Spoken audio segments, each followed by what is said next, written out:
bonjour, on est aujourd'hui sur le stand de Transpa. Est-ce que tu peux me parler un petit peu de ton département et te présenter en quelques mots? Alors me présenter moi, je m'appelle Pablo Bétis et j'ai repris la direction en fait donc anciennement de Syninter qui a été racheté en 2017 par le groupe Transpa et qui aujourd'hui a fusionné plusieurs de ses entités pour donner naissance à ce qu'est Transpa Pub aujourd'hui et dont le but en fait est de répondre aux demandes de tournage plus courte durée, donc essentiellement pub, clip et sur une offre globale qui va être la lumière, la machinerie, la caméra, également la photo et tout ce qui peut être camion, livraison et logistique pour vos tournages. Ok. Est-ce que tu peux m'expliquer un petit peu comment ça se passe, me donner un exemple ou deux de la façon De mon quotidien? Voilà. Eh ben, écoute, c'est plutôt relativement simple et à la fois très complexe dans les détails. Concrètement, je vais échanger avec des directeurs de production, des producteurs qui vont donner jour à un projet. Et vient le moment où l'équipe technique est confectionnée, sélectionnée et où ils font des repérages, le fameux choix du repérage où il faut déceler d'où vient la lumière, etc. Et de ce travail-là naît la liste. Et moi, c'est là-dessus que je travaille, avec cette base de travail qui est la liste lumière, donc des projecteurs, la liste de caméras. Et je suis amené à répondre, à accompagner les gens pour leur proposer des solutions qui vont être, on va dire, cohérentes entre les ambitions artistiques et les réalités budgétaires des projets. Ok. Et justement, par rapport à ça, est-ce que c'est plutôt pour des gros budgets pub ou est-ce que Charlotte, seule à la guitare, qui a un peu économisé pour un tournage, elle peut venir te dire bonjour C'est une excellente question, merci, parce que j'ai souvent entendu que Transpa était considéré comme un des plus gros acteurs en fait sur le marché et j'ai même des potes à moi qui sont jeunes, qui démarraient, parce que j'ai 28 ans, pour ceux qui se posaient la question, et qui me disaient j'aurais jamais osé envoyer une liste ou vous appeler parce que qu'est-ce que vous en avez à faire de mon court-métrage ou autre. Alors, pour répondre à cette question, on a déjà une personne qui s'appelle Sarah Talper sur Transpa, donc le siège à Gennevilliers, qui travaille nuit et jour, et j'insiste sur le nuit et jour parce qu'elle est dévouée à cette tâche vraiment avec beaucoup d'implication et beaucoup de passion, puisqu'elle vient de ce monde-là, elle a fait des études. Je veux pas me chier sur son parcours, mais elle a fait l'ESRA de mémoire, et donc elle accompagne tous les... Voilà, je me suis pas trompé, je te remercie.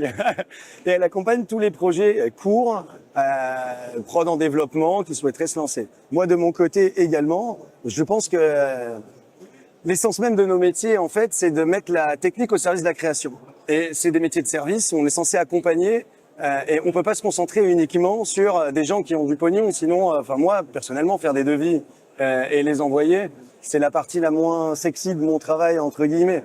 Donc le rôle qu'on a, c'est justement de pouvoir accompagner et on fait, même au sein de Transpa Pub, qui pourrait avoir une connotation très capitalistique dans le mot publicité, puisque la pub est censée ramener du business, eh bien on se limite pas à ça, on va accompagner également les gens qui veulent peut-être se lancer dans la fiction, faire des courts-métrages, qui ont des projets même plus personnels, que ce soit les techniciens ou les prods.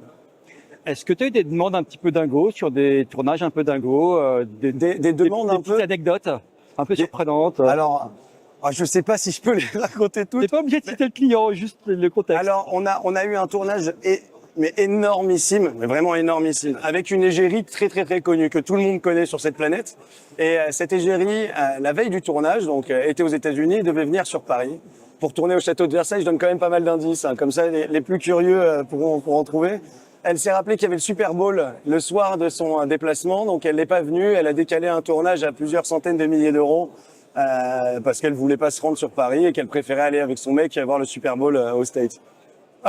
Donc là, il y avait 11 poids lourds de mémoire chez nous qui partaient. C'était un petit rush logistique et de stress.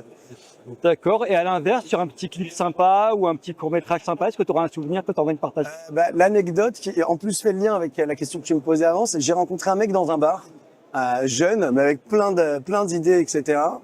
Et donc on a échangé les contacts, on a noué un petit lien, on a discuté pendant quelques mois, par-ci par-là, et ça a abouti sur, il a fait un court-métrage et on l'a accompagné avec Transpa, donc Transpa Pub.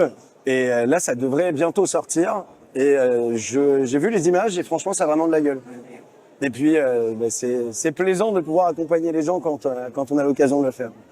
Top, écoute, je te laisse me dire peut-être un petit mot de la fin et... Un mot de la fin, appelez-moi si vous avez besoin. Et puis je répondrai avec plaisir, je réponds toujours de toute façon. Ton numéro? Alors 06 74 05 75 01. C'est le perso, hein, les gars, n'abusez pas. Ah bon. Bah, écoute, plein de bonnes choses. Merci beaucoup. Merci.